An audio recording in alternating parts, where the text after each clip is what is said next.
Order! Order! You are an incorrigible delinquent at times. Behave yourself, man!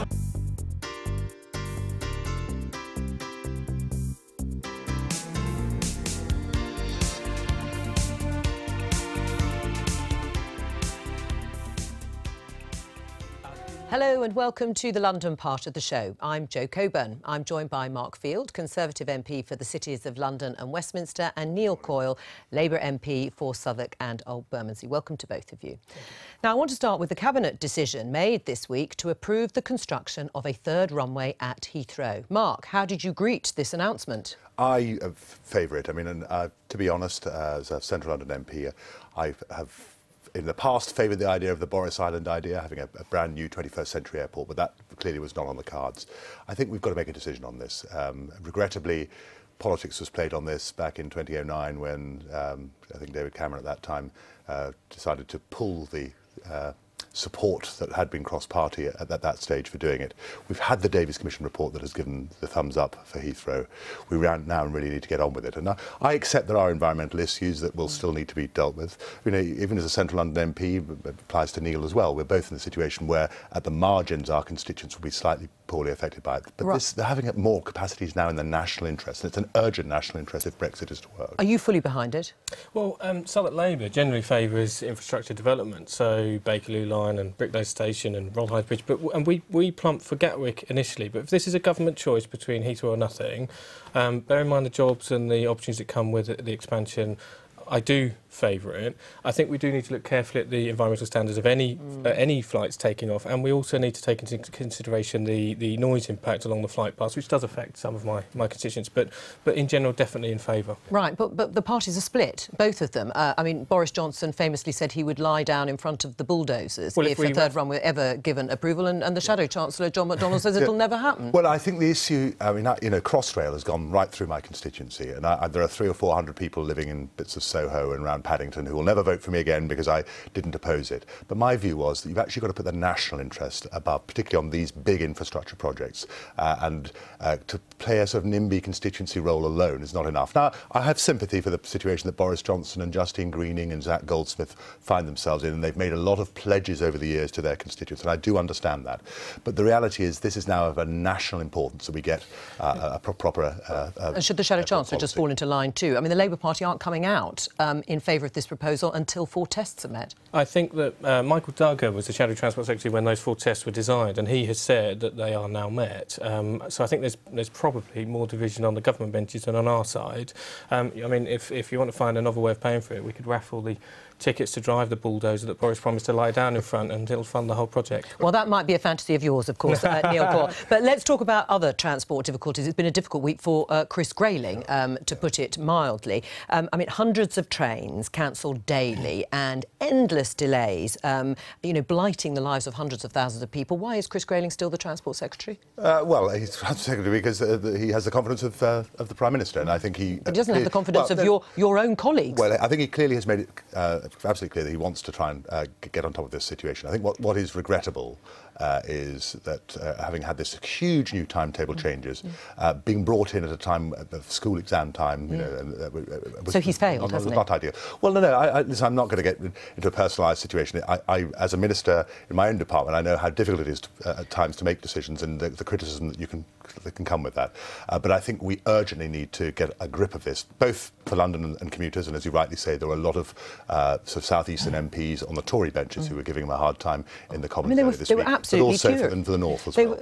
But the outcome of the week is that he's launched a review into his own job, and I just find that bizarre. And I think that what we see here is a Prime Minister who cannot control. She's got no backbone when it comes to ministers failing or being errant, like Priti Patel was allowed to resign. Boris Johnson doesn't adhere to collective responsibility. And here we have Chris Grayling, who ran the campaign for May to become Prime Minister, saved because of that personal loyalty, despite the thousands and thousands of commuters who are having this awful impact on a daily basis because of his inability to do the job. But what would change materially? So Chris Grayling goes. and you get a new Transport Secretary. How would that solve the timetable problem? Well, don't forget that you're talking about Chris Grayling, who every policy he was in charge of when he was in Department of Work and Pensions has been overturned at a cost of taxpayers by subsequent Tory ministers. Every policy in justice, banning prisoners having books, has been overturned. He is the biggest flag waver for Labour policies in that job, because more of the public will support nationalisation, more of the public would support Sadiq Khan or any London mayor having control of the London timetable. It's a failure of privatisation, isn't it? No, it's not that. Let's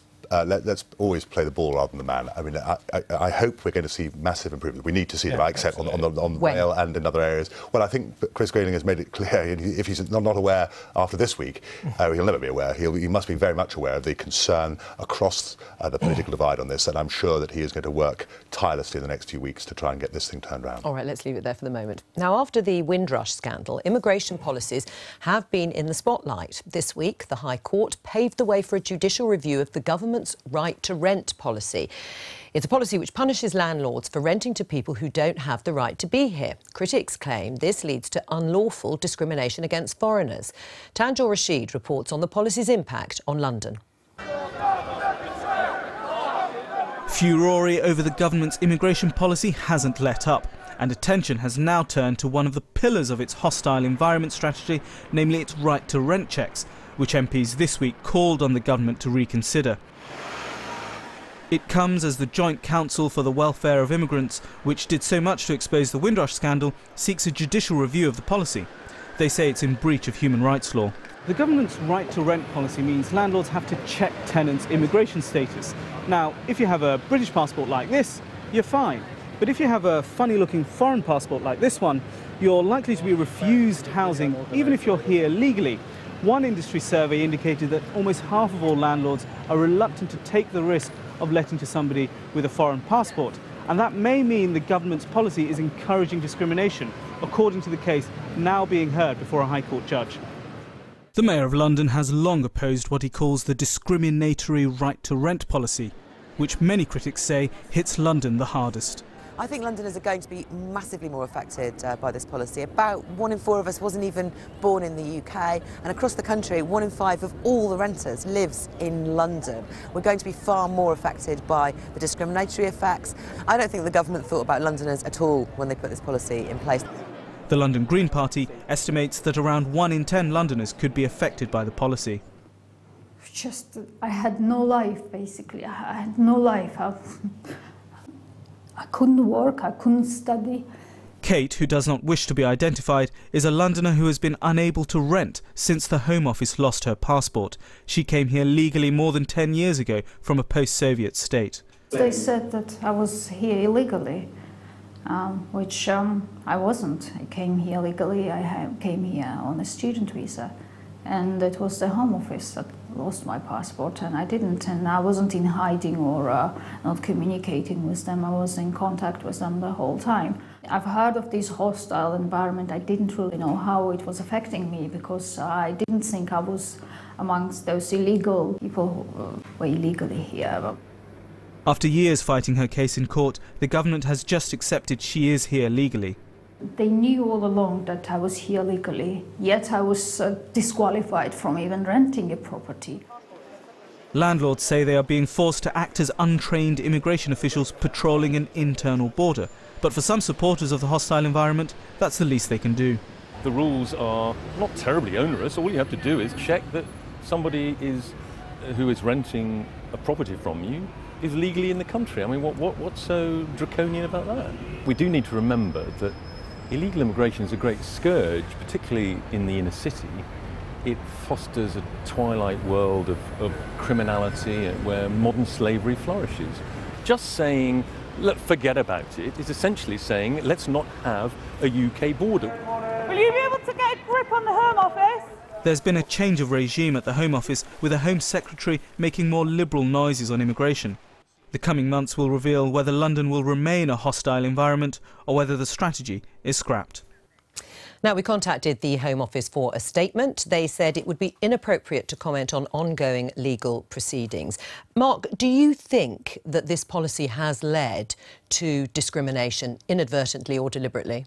certainly hope not on other than perhaps on a very small number of cases. And obviously we saw a tragic case of the Russian lady who'd lost her passport. But I think there is a basic principle here. I mean, and it applies actually to employers as well. I mean, if you think you can employ people with impunity, or you can rent out your flat with impunity without any regard to the rules and regulations around immigration, then you're giving an absolute free-for-all. And therefore, I mean, much as I know Neil certainly will agree with this, that I don't want to see a high-profile, hostile policy. And I think that clearly with the new Home Secretary, we're going to move away from that.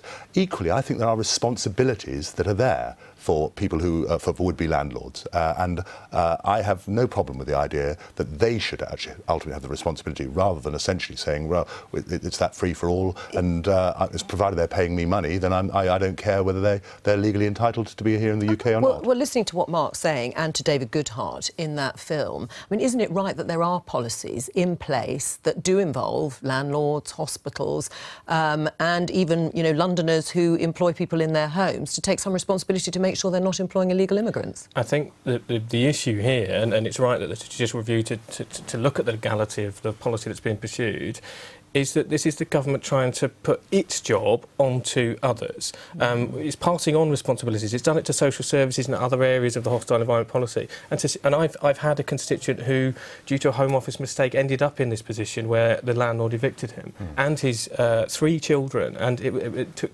2 years to turn around the Home Office mistake. And he did have a legal entitlement to be here. Absolutely, did, and he had British children. And to suggest that the hostile environment is diminishing, I actually had a mother with twin 10-year-olds come to my constituency office this week who is still facing the brutality of that policy. And she's Nigerian. This is a Commonwealth citizen, and it simply should not be happening. But if the government had sufficient Home Office staff to do their own job, they wouldn't have to be trying to wrestle landlords into doing more when they do not have the expertise to know what documents are legitimate. Yeah, and that's the point, isn't it? Why should landlords be the policeman for the government? They have neither the time... They're happy to take the money, and in the same way as an employer is happy to have the labour of an individual who may be an illegal immigrant or may not have a right to be here. And you know, I do think there's this issue of responsibility. It can't just land on central or local government. There has to be a sense, if you're going to get the benefit of this, that you should have some responsibility. If you want to tackle this issue better, surely proper regulation of all landlords, in particular the smaller private rented sector, as was advocated in the Labour policy last year, would be a better way. Raise the taxation legitimately, pay for the border agency staff, Home Office staff to do the job. Bear in mind the Home Office is really struggling already. It takes more than 6 months to sort out a very basic visa for some of my constituents. We've got 3 million EU nationals to sort from October under the new visa registration system, and even more problems for next year with no new staff, no new expertise, and more pressure on landlords and elsewhere Neil, to try and take responsibility. I take your point about you want it to be a sort of centrally government-run scheme. Do you accept, though, that there isn't a malicious intent on behalf of the government here? They're not deliberately putting in place a policy that they know might be discriminatory? No, I think that they were advised at the time that there would be problems and it would lead to discrimination in some cases. So it's a lazy rolling back of the state rather than proper regulation and oversight that has caused this problem. And I think landlords are absolutely right to be kicking and screaming and saying, do not try and make us do your job. We'll pay our taxes legitimately. You do your job as central government. And it is about an obsession that some people see the Tories having with this issue of immigration, with a target of tens of thousands that's never been met.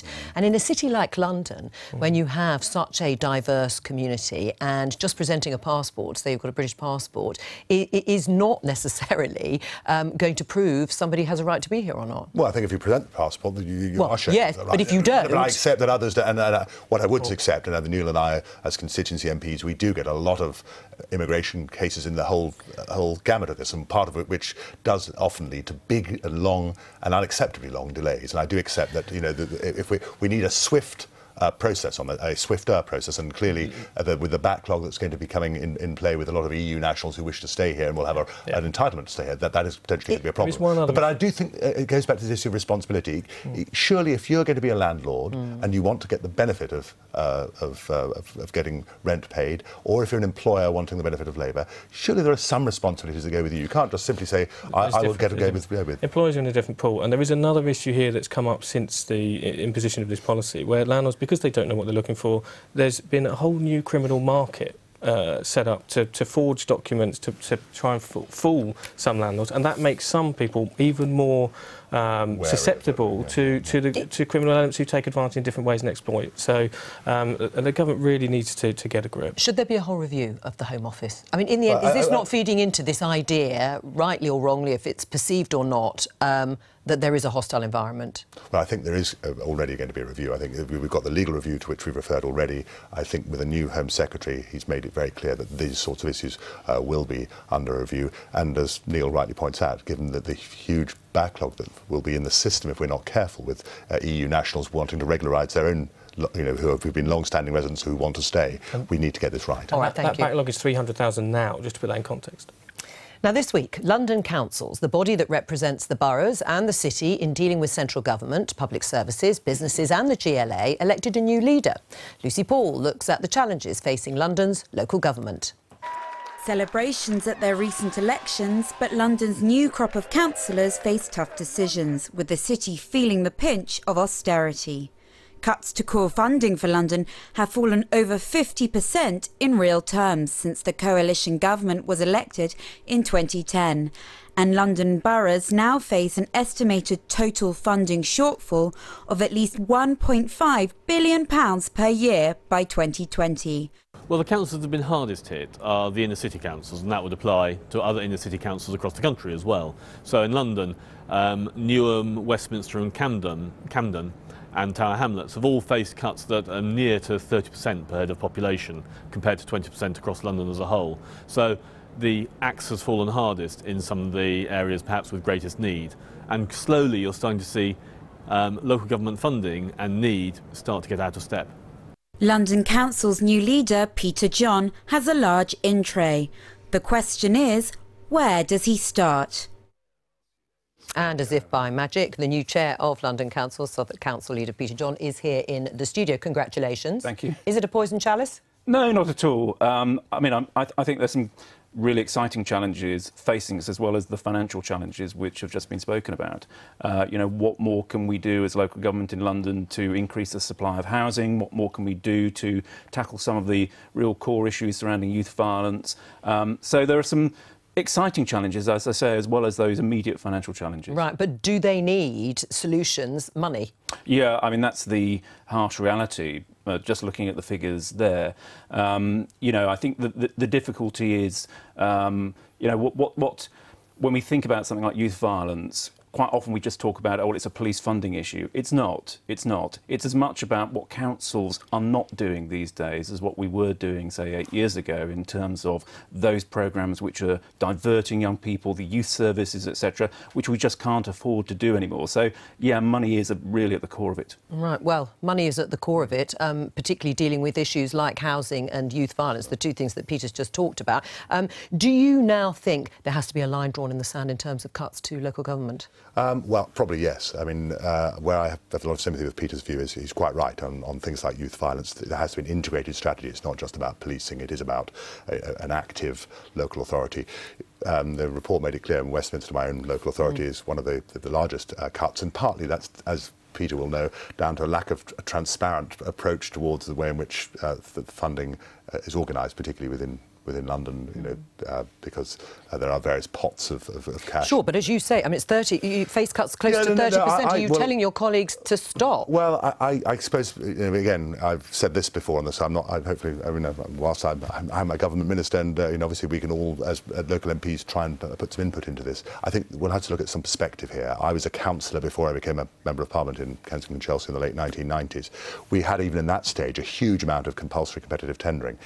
The reality was, when we got to 2010, my own view was that the DCLG, the Communities and Local Government budget, was almost, there wasn't much fat there. It had almost been cut to the bone, and I feel that in terms of taking the approach that we have done, that we said, listen, X% across the board, cross government, the reality is local government had already gone through quite a lot of that discipline for the previous 15 years or so, and therefore we probably do have to draw that line in the sand to which you referred. What's the situation like in your area?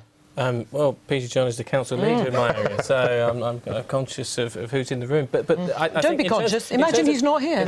In terms of crossing the line, I think we crossed that many years ago under the coalition government. And Lib Dems are just as culpable for some of the problems we're now seeing. But there needs to be an end of mistrust of local government. So central government could give councils back the powers to borrow to build, and not just council homes, but across the tenure and in terms of employment strategies. Because one of the policies that's disappeared since 2010's Working Neighbours Fund actually targeted support for young people most likely to be involved in gangs or violence in some way, actually shaping them, giving them the skill set to compete for jobs on a more level playing field in the future. And we need to trust local government to get that right and devolve the employment programme budget. How much power have you really got? I mean, how much can you squeeze, sort of using it from your perspective, out of government? Well, I mean, I think we do have powers, obviously, in local government, and I think the worst thing I could do is sit here and say, oh, you know, we're helpless and it's just national government has all the answers. I mean, think about something like child and adolescent mental health services, where councils are one of the co-commissioners for that service. A really important service where we're underperforming in London, underperforming nationally, and not treating enough young people. Again, you know, probably at the root of some of the problems we face in our communities. So councils, I think, can play a key leadership role with the money and resources we do have and the powers we do have to provide some of the answers there. So I'm looking for opportunities where we do have the answers, as well as at the same time lobbying government, because we do need greater funding. That really is the key. Right. We've got a rising population in London, 15% increase in population in London, twice the amount of any other part of the country, yet do we get the resources? No, we don't. Right, but do you think it is just lobbying? I mean, you know, what are the levers that you actually have to put real pressure on? I mean, apart from, and I'm sure you're a great negotiator and I'm sure you can win people round, but in reality, unless you have some really powerful levers, what can you do? Well, I don't know whether it's about levers or it's about making really strong arguments. I mean, we do have levers in terms of making the case. If you think a couple of years ago, there was a crisis in the funding of adult social care in local government, and local government across the board made the case to government so that government did give us increased resources and did give us the opportunity to raise a precept on our council tax. And I think there are other issues that we need to concentrate on in the same way across local government, particularly on children's services, I've referred to already. I think one of the things also is that we've got to try and work together across the party political divide, and I hope we try and do that in a sensible way. I've been a London MP for 17 years now, and actually one thing I've noticed is that in a Labour city, really. It's getting more Labour-oriented in voting terms, but actually the hypermobility and hyperdiversity that even in 2001, when I was first elected, was seen as a central London issue, not really there for the leafy suburbs, has now become much more prevalent across London. And I think one of the things we have to try and make the case, you know, that London is different and has different needs, and I hope that we can do that on a cross-party basis. Peter, just briefly, I mean, you're working with the Mayor. Do you think Sadiq Khan blames central government too much instead of taking enough responsibility himself? No, I think he blames central government when it's the right thing to do, in my view. Mark might disagree. But I think he you know, just in the last couple of weeks, he's been working with local councils to see how we can get more money into council house building, for instance. And so he is using the levers, he is using the resources that he has. And I really look forward to working with him more closely going forward. All right. Well, thank you very much for coming in to talk to us about your new job. That's all we have time for. My thanks to you, Peter, and also, of course, to you too.